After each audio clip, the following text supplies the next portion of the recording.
रहमान दोस्तों अज अस आए वधे हैं दरियाए सिंध ते दरिया सिंध दी एंजॉय कराने वधे हैं टूर लाने वधे हैं ते एंजॉय करने वधे हैं। ये तो को दिख रहे हैं दरिया का माहौल। ये देखो ये जगह दरिया है, बहुत ही खूबसूरत ठंडी ठंडी हवा है, खूबसूरत मंजर है। ये बड़ी खड़ी है, ये रवानगी पे थी है, ये वेंदे पेन पार ते ये मुसाफिर आए बैठन वजन वाले ते वजन वास्ते तैयार थे खड़े हुए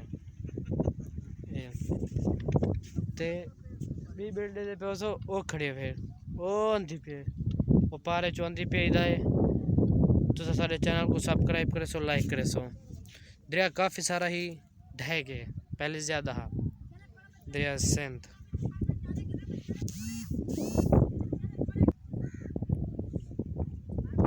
मंजर दे पे उस दरिया दा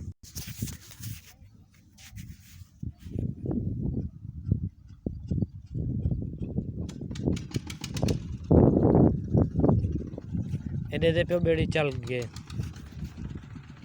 एडे पे बेड़ी चल गए वजन वाली है। तो सारे चैनल को सब्सक्राइब करे सो, लाइक करे सो, शेयर करे सो।